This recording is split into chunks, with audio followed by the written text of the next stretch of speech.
Hi, everyone. My name is still Isil Berlasa. I am one of the shorts programmers here at the festival. Thank you for hanging out with us here at C3 Converse. We just had a wonderful conversation with the folks from Momentum, and now we're getting ready to get into another conversation with a fantastic shorts program called I Want You to Know. Before we get into that, I do want to thank everyone for who have helped make this festival possible, especially the folks over at the Academy of Motion Pictures Arts and Sciences, Sony Pictures Entertainment, Comcast NBC Universal, California Arts Council, SAG-AFTRA Arts Producers Industry Advancement and Cooperative Fund, the National Endowment for the Arts, and HBO and Warner Media. We'd like to also additionally thank our community partner organizations for the valuable work that they do all throughout the year and for continuing to support visual communications. This next shorts program is one that's dear to my heart, and I hope you enjoy this conversation with the filmmakers. If you haven't yet seen the films, you'll be able to tune in later tonight, and see it on our watch site. The films will be available all throughout the month. And on that note, I'd like to welcome Kirby Peñafel. I know him first as a fellow programmer. He is a filmmaker and artist in his own right, and he is going to lead this wonderful conversation. Please welcome Kirby. Thanks, Festival Mom. My name is Kirby Peñafel. I'm also a programmer for this festival, and I've worked in many other departments for the film festival the last few years. I just want to say, everyone, thank you for coming for today's Zoom Q&A. And I'd also like to say I'm Kirby, and I'm from West Covina, California. That's where I'm currently at, so we'll move to that. And I guess I guess I'd just like to get started. So I guess we'll go start in order, and I'd like to start with Vishnu, since it's your first film on the website. I'd like to talk about your film 1 out of 30, and I wanted to ask about like the difficulty of trying to reclaim some sort of like what I'm trying to say here, religious identity in the current modern crisis. Can you please talk about your film in that regard? Wait, so talk about my film in the regard. Talk about the origins of your film, like in the story of it, and how Totally. Yeah, is I guess 1 out of 30. It's a movie about someone kind of balancing themselves within a couple of identities that they don't really see themselves in either of those spaces. And I wanted to, I guess, realize what it might be like to be between identities by, offering a more surreal take of that. So there's a lot of like maybe practical and physical effects in the film itself to kind of make you feel a loss of space and time that this character is kind of going through. So I wanted it to be, my whole thing was like, I wanted it to be very subjective rather than a kind of a slice of life, moment kind of thing. Thank you, Vishnu. And next, I'd like to talk to from one film to another. Lena, I'd like to please introduce yourself and the film that you're on. And can we talk about your film Awaken? And for those who haven't seen it, it's very heavy about cross-generational issues about having to have a mom with presumably Alzheimer's into hospice care and whatnot. So please, Lena, can you please talk about your film? Is she here? Oh no. Okay, we'll come back to her. We'll come back to her. I don't think she's in here yet. All right, we'll move on to Black Ghost Sun, one of the films in the program. And Chris Lowe, I definitely want to talk about and hear your thoughts about this film about a single Asian dad with a African-American son in this day and age. So please, can you talk about how you came up with that story and whatnot? The short is based on actually largely on my cousin's life. So he's Chinese American and his son is Black. So when I found out about his life and his situation, it really spawned this question of how do these two different worlds collide in a sense, especially since there's a really deep history of conflict and prejudice between these two ethnic groups, particularly in New York. And I just thought it was interesting. It was just an interesting situation to examine. I can't hear you. Thank you very much. So from father to son to now mom and daughter, I'll come back to you, Lena. Can you please talk about Awaken and how the origin of that story and how it came up for you? Hi, my name is Lena Pendarker, and thank you so much again for having me as part of the Los Angeles Asian Pacific Film Festival. So Awaken is about a mother-daughter and a daughter struggling to care for her mother who has Alzheimer's. And, you know, I wanted it to just be about a moment in time where we have a woman who's a mother, she's got this, you know, she's also a daughter and she's juggling, you know, being a successful career woman with her also caregiving, and the caregiving has become really challenging, and she's come to a crossroads as to whether she can take it all on herself or whether she can get the help that she needs. And I think it's a very uniquely Asian perspective, because I think sometimes in the Asian community we feel really guilty about not being caregivers and getting the help that we need.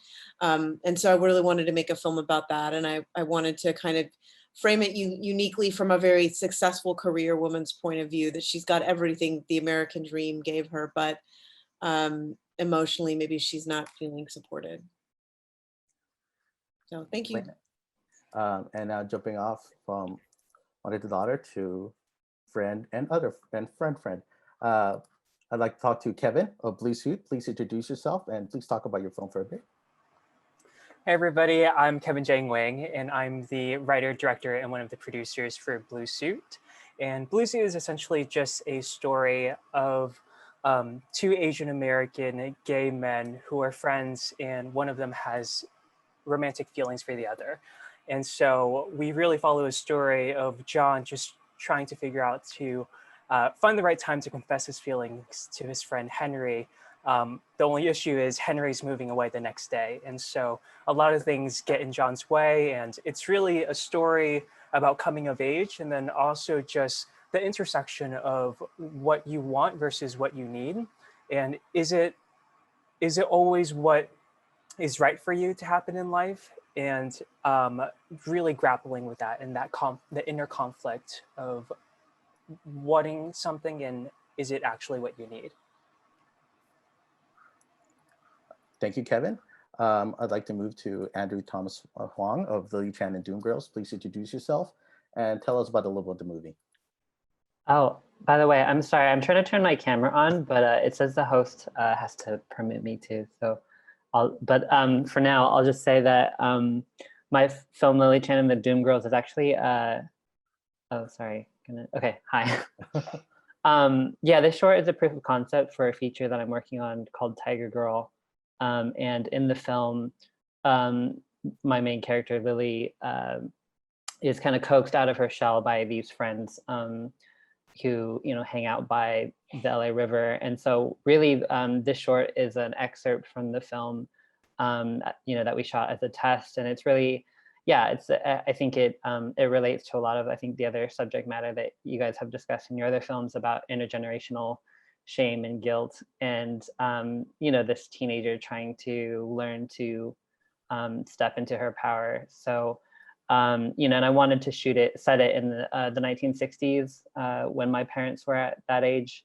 So you know, I haven't yet seen many Asian American stories set in that time period, and so you know, this was an experiment in evoking that time and, you know, showing a relatable, I think, Asian American teenage struggle in that context. Right. Thank you, Andrew. I'd like to jump back to Jeff Wong. Can you please introduce yourself and talk about your film, I Sound Asian? Yeah, hello, I'm Jeff Fong. My film is called I Sound Asian. It's about a Vietnamese male phone sex operator who speaks with perfect English and then has a freak accident and then suddenly has an Asian accent. And it explores Asian masculine sexuality and like the stereotypes that go with it, and specifically just in general being Asian and having anything to do with sex. Me and my friend Kwa wanted to make this talk about that and explore that, especially connected to your Asian parents and like the conflicts that could arise there, and a lot of the problems that come with being Asian in America and being ashamed of some aspects of your Asianness, and kind of talking that out and talking about like those barriers that you have between you and your parents and trying to have just more conversations. So we kind of use the sexuality as a way to break the barriers there that our main character has with his parents. Thank you, Jeff. Thank you, Jeff. All right. For now, I'll jump to Kenya. Kenya, can you talk about your film, Michelle Kwan, and introduce yourself, please?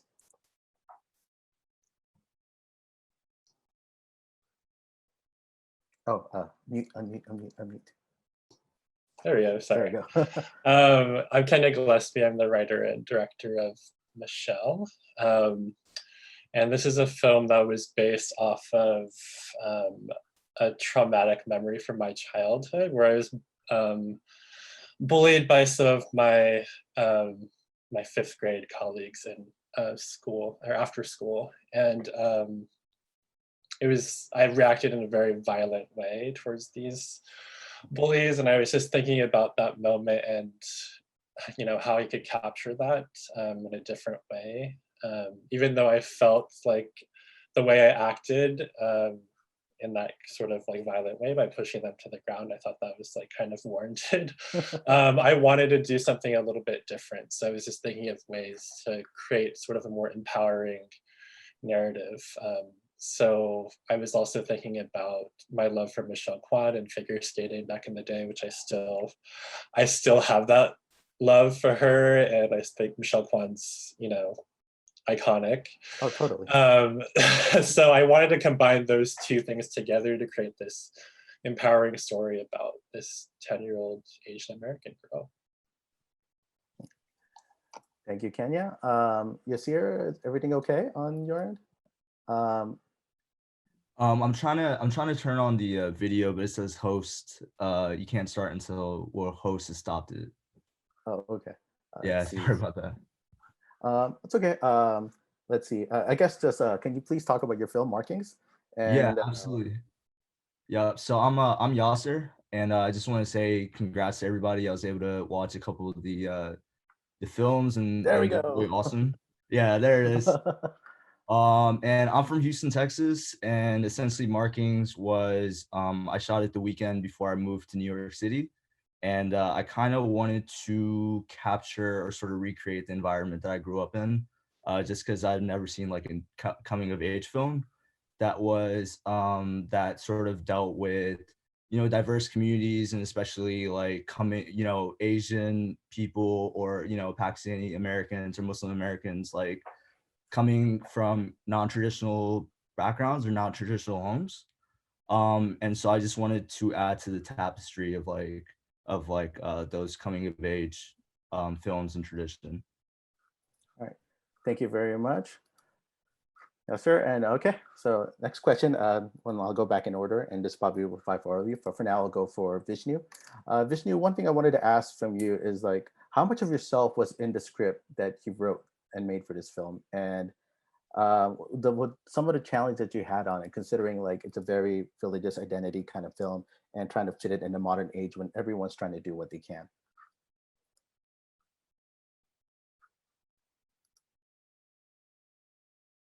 Okay, sorry. I think it's a good question. I think,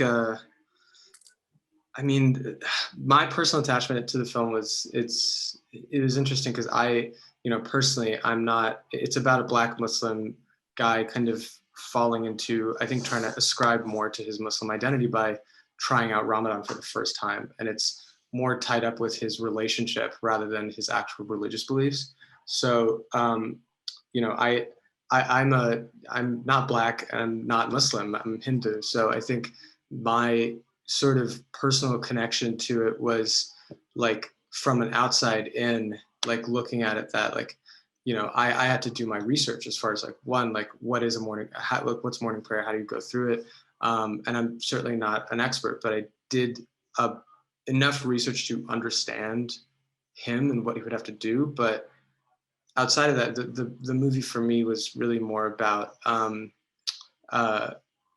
closer to, I think, like codependence of what's actually happening within his relationship and why he feels like he needs to constantly prove himself, and how the anxiety of that bleeds into the day. And I've definitely felt that, and it really was kind of like, you know, I made the movie right after a breakup, and it really felt like a post-breakup movie, and in that respect of I was feeling very similar things in that relationship. So that much of me was in the emotional structure of the character. The labels itself, they were kind of more markers for him to, you know, kind of like the pressure of ascribing to those labels rather than actually being them. Oh yeah, because I remember in the movie where he had to leave the meeting because Right. he Yeah. was trying to make sure to get the night prayer, and that just crushed me. I'm like, oh man, dude, you had this chance, and you're throwing it away because you had to hit this like internal need to prove to yourself that, you know, you're up to par with what your culture is quote unquote supposed to be. So that was heartbreaking to watch, and thank you Yeah. for that. I'd like to jump now to Chris Lowe, Black Ghost Son, and oh my God, from your brother's experience and just like seeing the movie like unfold, uh, what are like the challenges that you saw that he go through that you had to adapt on like on the page and on the screen? I think, you know, he really has to consider how he's going to raise his son to be a Black man, not understanding the experience of being one, and is he prepared, and does he have the tools to be able to pass it on to his son? What is, you know, his role in this? And I don't think there are any easy answers, and so he's trying to figure it out. And ultimately, I feel like he's sort of at a loss of what to do. So I don't know. That's really the heart of it. How do you cope with the fact that knowing you don't have the tools to raise your son and fearing for his future in that sense? Yeah, and that shot at the end when they were walking and the dad was just losing it, that was really hard for me to watch, especially late at night. So way on point there. Thank you very much. Now I'd like to jump to Kevin. Kevin, I probably haven't told you this, but I felt like I was Ivan in the film. I fell in love with my best friend too. But I had to watch him get married to his fiance 3 years ago. So Oh no. but that's a sequel to Blue Suit. Yeah, no, like, but please talk about the, like, you know, how much of yourself did you put into the film, and like, you know, how was it? Was it cathartic, or, you know, troublesome to put so much of your soul into this film? Yeah, that's a really good question. This film, Blue Suit, I actually started writing this script as a means to process my feelings of an experience that I went through with my friend. And so Blue Suit is really loosely inspired by something that happened in my own life. And really just like this idea of like having romantic feelings for your friend, but this whole thing of like, does he, doesn't he, I don't know. And like, should we take that next step and just like go for it or not? And there's just a lot of anxiousness in that. And for me, as I was writing the script, it really was cathartic. At the same time, as I was writing it, I realized that this film was something that I didn't see quite often in mainstream media, a coming of age film centering around two gay Asian American friends in the context of romance. And so I just felt like this script then became something more of a vehicle for me, hoping that whoever watches it is inspired in some way, shape, or form to just encourage them to create more inclusive storytelling in this industry where we usually don't.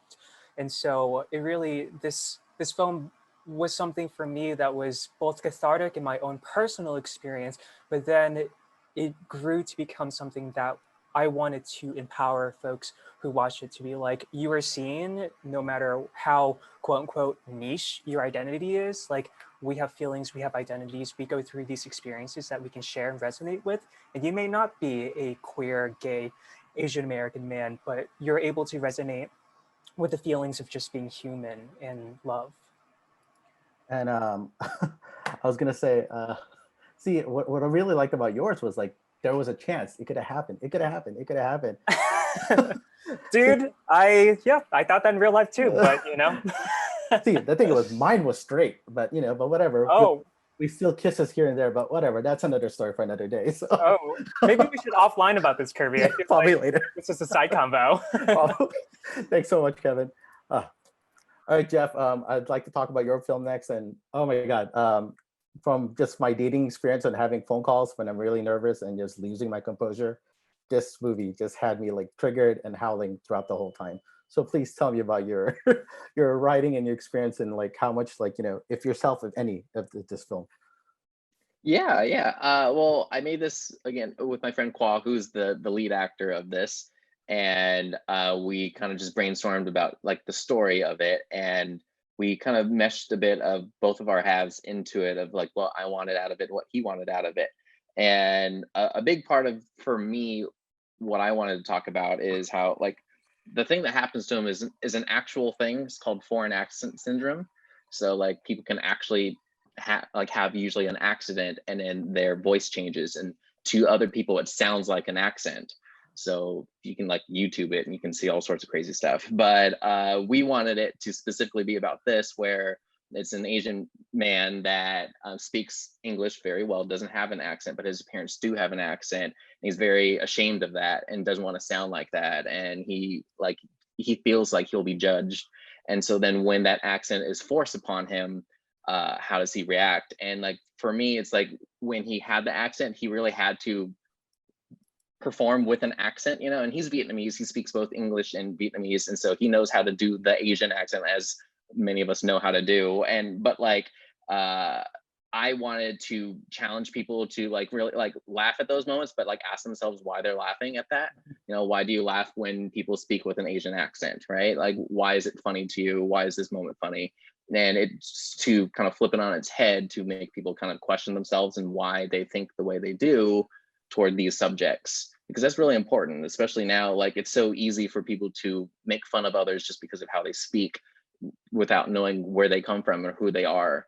And so that was one half, and the other half was specifically like what I said before about like sexuality with Asian men and how in American media it's terrible. And Asian men are always like just the worst. They never get the woman or the man or whoever they want. They never get them, right? And they're always the lowest on the totem pole. And we wanted to flip that by like having the sex operator be an Asian man, and for him to sound good, and you know, for that to be normal in a way, because like we don't see enough of that, right? If you see it, then you can normalize it, right? So that's the other half of it, is just putting that in the foreground and just kind of making people see more of what they're not seeing enough of. Thank you so much, Jeff. And speaking of trying to make our people look badass, I'd like to talk to Andrew Thomas, Lady Chan and the Doom Girls. Just four of the baddest motherfucking girls I've ever I've ever seen at that age on screen, and the way it was shot, just glorious. So please tell us about that process and like, you know, how you chose like a, I guess, quote unquote, a period piece, and they look so friggin' amazing, and just the fluidity of those like girls together as a crew, please. Yeah. Well, I would always see pictures of my parents in their yearbooks or whatever, and they just had the most amazing hair. Yes. And I just like really wanted to have girls with like beehive hairdos just like hanging out. But you know, I think the story is also very much inspired by, you know, my adolescence and you know, hanging out with all my queer friends. We would go like we would drive so far just to be alone together, or to be in community with each other. And you know, I mean, I'm sure many of you relate, like when we're teenagers, you're sometimes just like loitering in parking lots doing nothing, but you're at an age where you're still dreaming really big, and hear a bunch of girls like ruminating on death and their futures, and this it's ultimately about this one girl taking that first step towards seizing control of her life. And so I wanted to make sure that, I am a visual person, and I like to make the world really rich, and I think that period allows for that. But I also didn't want it to be at the expense of the story. I wanted to make sure that, like, we could have changed their dressing and set them in another time period, and it, very well could have held up if it was in the 80s or 90s. But and I also did just some research as well, just on the history of other girl gangs in LA or elsewhere. Like, I think sometimes I get older folks who look at this work and they're like, well, we didn't do that when we were, in the 60s, or people didn't talk like that. And I think it's, I while that may be true, I think to say that like girl gangs at the time didn't exist isn't like, we can't say, like, I feel like we only know about the history that's documented, right? So I wanted to, and I feel like in general, like historically, like queer adolescence, like someone else said on this talk, is not documented. So like here, in a way, I'm trying to reinvent that history. And I think I really enjoyed that because like it was kind of seeing like my mom when she was younger, because my mom's kind of a loudmouth. So I kind of pictured her as one of those girls. So that was like refreshing for me to watch. And I really liked the line of like, how would you like to be found dead? And I was like, that girl is right. I don't want to be found dead with my underwear down. Yeah, no, I actually researched like the many celebrities who've been found dead in the bathroom. Yeah, it's not the way to go. It's really humiliating now. But thank you so much, Andrew. Now, speaking of badass girls, and I'd like to talk to a badass woman. Lena, please talk about your film Awaken. And for me, my mom right now is taking care of my 92-year-old grandma. And when I saw this film, I just started bawling because what's happening in the film is what my mom's going through right now with my grandma. So it was really difficult to watch. But I understood too, like the sacrifices and necessities, like the character had to go through in the movie. So please talk about that in the film, and like, if you had any like relation yourself or relationships to it.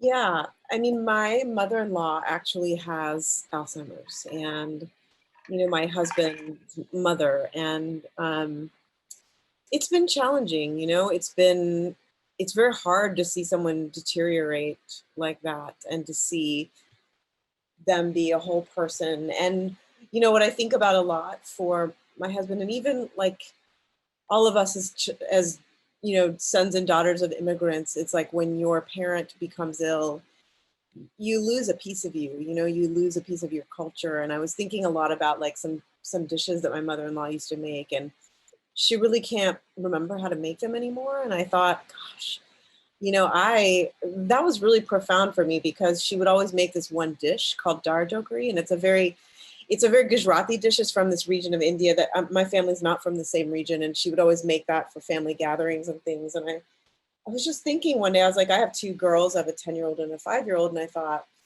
gosh, they're not going to get to experience that dish, and I wish I would have taken the time out to learn how to make that dish a little better.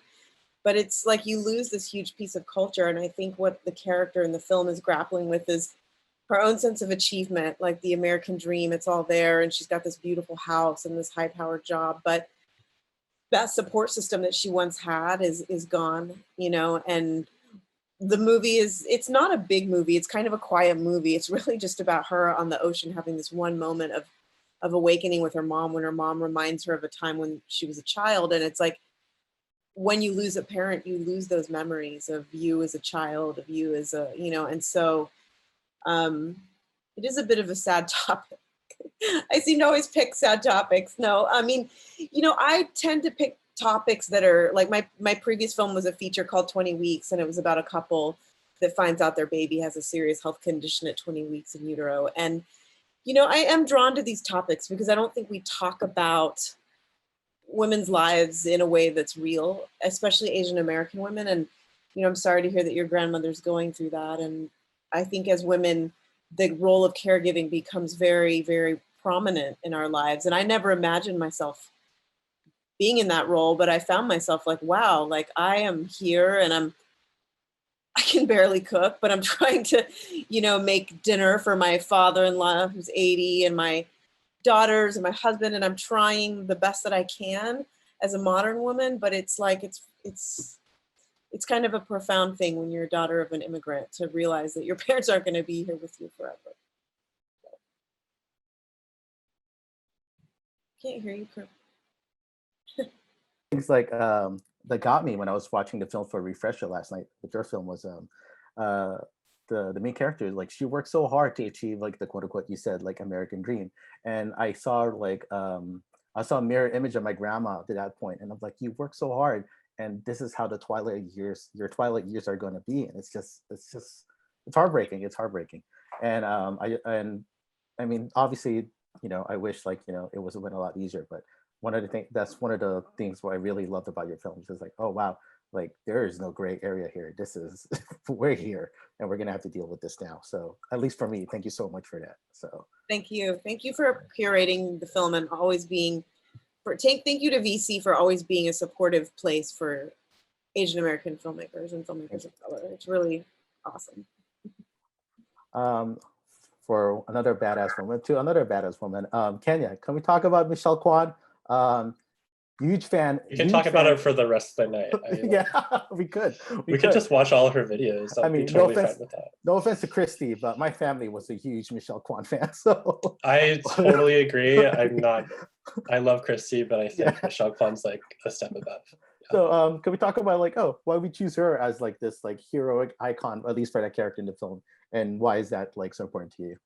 Yeah, I mean, I think similar to actually I think probably most of the filmmakers in this panel is like, and Lena talking about sort of her experience with her family is like, I find that for me, film is a way for me to really like bring part of myself to the screen. And I'm not the most eloquent person, and I really need to express myself visually. And yeah, so like this film, I was like really thinking about, you know, sort of those moments in my life that really stuck out with me. And I wanted to do something that was a little bit more lighthearted because my last work was so serious, and I wanted to just try something new. And yeah, I talked about sort of that experience being bullied when I was younger and trying to make that more lighthearted and just thinking about like I remember growing up and like dancing in the living room. We have like all these, you know, home videos of me dancing to not only Michelle Kwan, but like every other figure skater and forcing my parents to like rate my jumps in the air and all that kind of stuff. And so I was like, oh, this is perfect. I'll just combine Michelle Kwan and like have this, I'm sorry, I'm giving away the film, but like there's, you know, a moment where she has this amazing dance sequence and you just see her enjoy this moment for herself, right? And like kind of like forget about what other people are telling her, you know, that she is this badass, like inspiring woman, this 10-year-old woman who uses, you know, Michelle Kwan to sort of not only escape the world, but also to be a better version, I think, of herself. So, yeah. Thank you. Now that's to Yasser. Yasser, your film in the program just came out of nowhere for me, and it was a great watch. And can you talk about that culture, at least? Assuming it's in Texas, right? Yeah. Can you please talk about that culture, and then just like how, like, I guess the tattoos are kind of like a rite of passage in that neighborhood of people. So please talk about that. And absolutely. It's so funny that you use the word culture because I didn't necessarily know about the world outside of that world until I went to school. And it's kind of, for me, it's like my environment's always been like incredibly diverse. Like I'm from Southwest Houston, and like I grew up with just like every types of people, and you know whether it was playing basketball, going to school, stuff like that. I didn't even know like the world the world was like predominantly, or America was predominantly like white until I went to school, and I was just like, damn, like the stuff that I liked was like whack now, you know what I mean? It was like looked down upon now and stuff like that. And so that was the big culture shock for me, you know what I mean? Like being in an environment where it's like where we're so learning of each other, and sort of like we're always seeking you know, new food, new language, like, oh, what do you listen to these days, things like that. like that was always normal to me until I went to Austin, Texas to go to school. And yeah, so for me, it's just like funny that we use the word culture, whereas like, you know, I think the culture that the film tries to capture is like is kind of like an ideal part of America, at least for myself, and just kind of what I've always like felt feels like home. And I always just thought that was normal. But I kind of lost the question, but That's okay. And also, one of the things I wanted to say about what I liked about your film is when you had like these like breaking the fourth walls, like testimonials from the other characters in the movie. I thought, oh, what a great touch, because it's one thing to show it, but one thing to give us like an in-your-face description of it. And I thought that was a really good way to like kind of bring us into, I guess, that world that you inhabited. And I guess I have to ask, was it based off you? The lead yeah, character? yeah. I mean, it's definitely based off me. I don't have a tattoo, and Okay. but I appreciate the appreciation of the fourth wall stuff, just because like the way that I pretty much filmed it was like I decided to use people in my life and like use the people that I kind of grew up with that have known me for a long time. And so like kind of in the process of making it, you know, since I was working with a bunch of non-actors, like I was trying to rewrite what was true to them in a script and then trying to get them to act it. And what I realized was just like, yo, like I have to just capture it how I capture it. I have to just make this like kind of doc style and then blend it later, because that is just the most natural way that this is going on. And so that's where I think that, and then He Got Game, Spike Lee, Oh, totally. but which is like where I pulled the, all right, we're gonna look straight at the camera and then just like, you know, talk your shit, just say whatever you want to say, and just like, you know what I mean? I think it was kind of a homage to that, like another very prominent basketball film. And so yeah, I just wanted to kind of pay homage and then make sure that everybody's like personality shines and everybody's personality is like elevated. Mhm. Oh, agree. And thank you so much for that. See, like I said, after we're going to do the intros and a little conversation, we're already going to run out of time, and here we are. So as a lasting parting note for our audience here, can you please tell us, like, you know, what's next for you guys, and you know, what would be the takeaways you want from your films for the audience to have? Well, feel free to start with Vishnu, please, if you can start. Takeaways. I mean, I guess like kind of like I think Jeff was saying this earlier. If I'm forgetting, then my bad. But the sort of the thing of making something that fits within the construct of, oh, like this is an Asian American story, or this is a Black American story, or Muslim, whatever, but having it kind of tell people that, you know, these are very human struggles. These are, you know, normalizing insecurities and anxiety and imposter syndrome, all that stuff. I think that's something is a big driver for me as I continue down my career, and you know, making a feature and all that stuff like that. That's all down the line too, and I'm kind of in that process personally. But yeah, takeaway wise with this project, I just want people to enjoy it and rethink like, oh, I didn't know that this is how someone might feel. And then here's a window into their life. That I think that's always kind of a goal for me. Thank you so much. Thank you so much. Chris, can you please tell us your takeaways and, like, you know, and what's next for you, and at least for this film?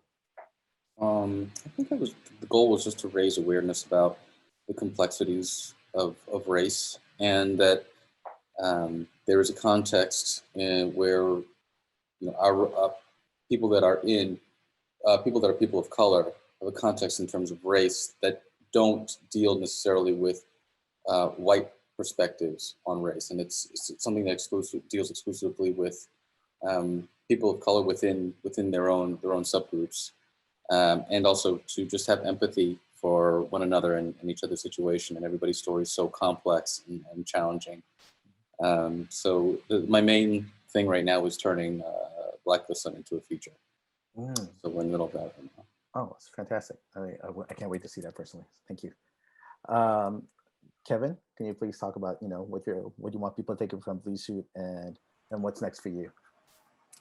Yeah, the goal of Blue Suit is really, I kind of mentioned it earlier, it's really encouraging folks to evaluate wherever they are at their lives and just ask the question of what you're wanting and what you're yearning. Is that truly what you need? And I think that's like a really big question, especially you're faced as in your 20s and 30s, like it's a question you're first faced as really like a teen. But I also just feel like the idea of coming of age isn't just exclusive to adolescence, and it's really, you're always growing and you're always learning. And so where do we stand once we're confronted with the question of want versus need? And then also another takeaway is just like, if you have a story and you've ever been told that your story is like too specific or too niche, just do it. I just hope that like whoever watches this and whatever reservations they may have or insecurities they may have, that they just tell their stories and authentically in the way that they want to tell it. Because the more we bring authenticity into this industry, the more fully fledged out we really have, more three-dimensional narratives, especially folks of the API community. And in terms of next steps for me, still in the festival run with Blue Suit, there are a couple other festivals that Blue Suit has gotten into, and working on a couple other projects and writing some more. Hopefully we do see the sequel where you go after him across the state. We'll see about that. We'll see about that. All right. Thanks, Kevin. Jeff, can you please tell about, your what people want to take away from the film and like what's next for you? Yeah, takeaways. One big takeaway is I want to be able to pull off suspenders like Chris. Second takeaway is, Kevin, you made the right choice casting Andrew because he's a friend of mine. He's really awesome. So good job.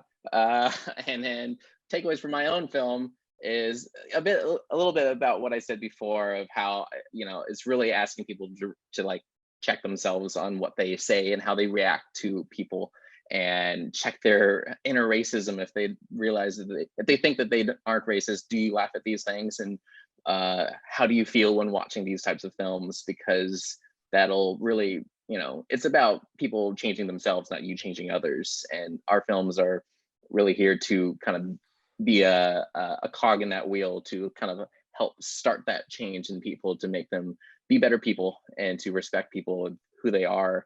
And then to, again, like before, normalize sexuality in Asian men. That's a very big deal. And to hopefully see more of it in America and in American films, so people realize, especially like younger men, don't feel like they're not capable in life in general. And that's always kind of, if I can make a film that like helps in some way in these type of ways, then I think I'm doing a good job.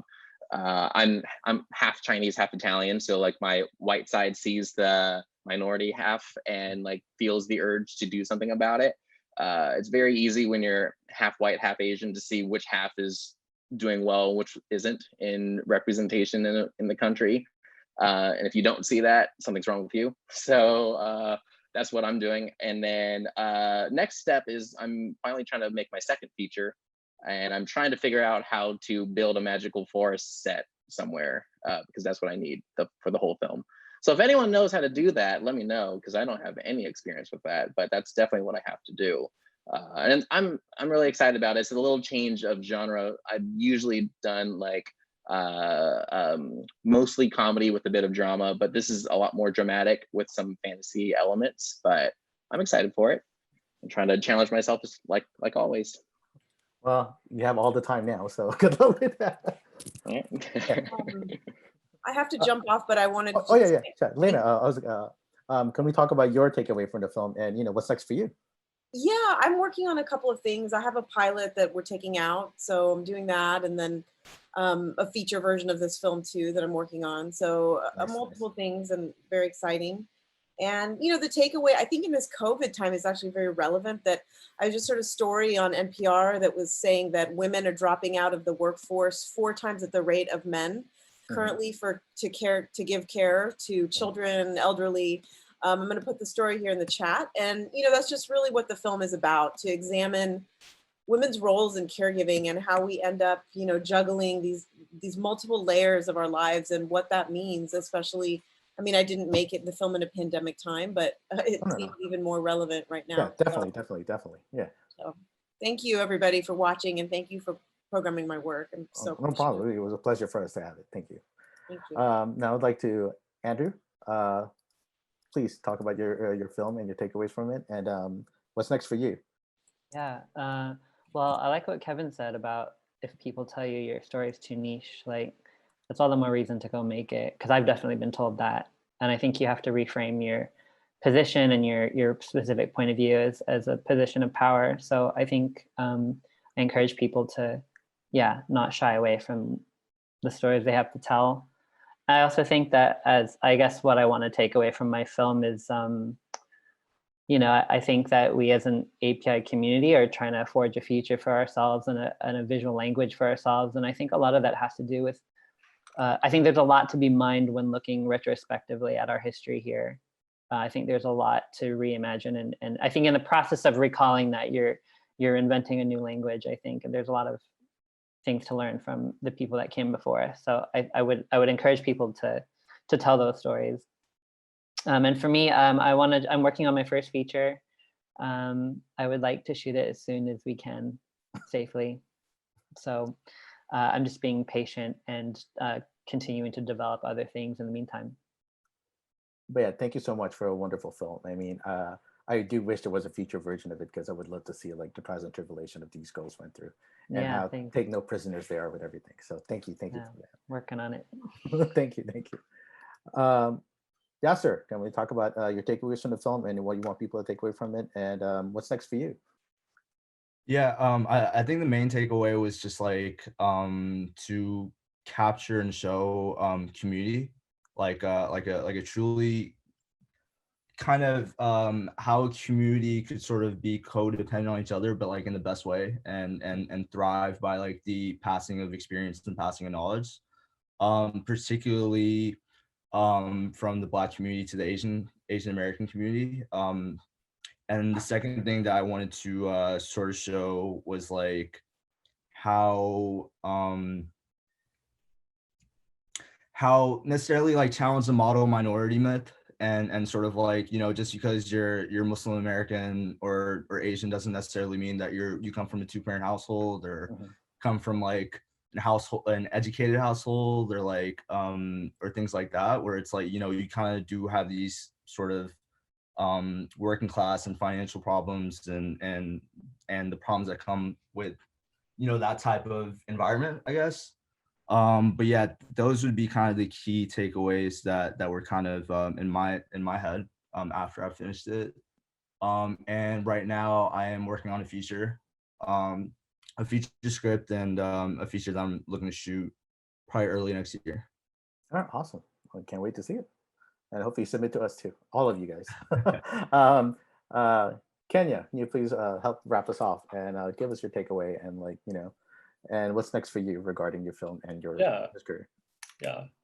I think my main takeaways would be just this idea of, being true to yourself, whatever that may be. It's so easy to have other people and what they say about you define who you are, but I think I think you have to sort of like disregard that and just really stay true to who you are. And also just this aspect of joy, I think, like I said, I could talk about Michelle Kwan for hours, but like she represents for me as an athlete this idea of pure joy. She's such a competitor too, and I think the lead character in my film also like gets to that moment, and I think that's a quality that is severely lacking in our culture today, just based on like all the stuff that's happening in the world. It's really hard to feel that sometimes, and I think those moments where we can really celebrate joy and be that way in real life is important. Yeah, so those are my 2 takeaways. And in terms of what I have coming up, I'm still a grad student, so I'm I was about to shoot my thesis film over the summer, but clearly with COVID, we weren't able to do that. So I'm trying to find out when the best time to do that would be. So I'm, thinking ahead to the spring on shooting that, but I'm also coming up with backup short ideas, but also just other short ideas to shoot in the future. So that's what I have on the table right now. All right. Thank you very much. And everyone, thank you so much for joining. And I'm sorry we were like cut short for time, but hopefully everyone got to say their piece. And and I'm very thankful and for you submitting your film into our film program. And for everyone else watching, please, the program is still viewable now. If you haven't watched it, please go watch it and tell your friends. And if you enjoyed this conversation, please enjoy the conversation. Check out the festival lineup, and please consider donating to Visual Communications. Your support will help sustain our year-round operations programming like these films. And please go to vcmedia.org for more info. And please stick around to the next conversation. ECL will be chatting with the filmmakers for the Connection Shorts program. And for more recent updates for the festival, please visit vcmedia.org, festival vcmedia.org, or follow us on social media accounts at VC Film Festival. Don't forget to use the hashtag LAAPFF 2020. And everyone, thank you. Thank you so much. Thank you so much. And Isil, thank you so much for letting me handle this program. And hopefully I did it some justice for you. And thank you so much, everyone, for your film. It was a wonderful, wonderful, wonderful shorts program collection. And I can't wait for next. And I wish like this was recorded and it could be like a director's commentary for an eventual greatest release or something. Thank you so much, guys. Thank you so much. Thank you. Thanks. Thank you.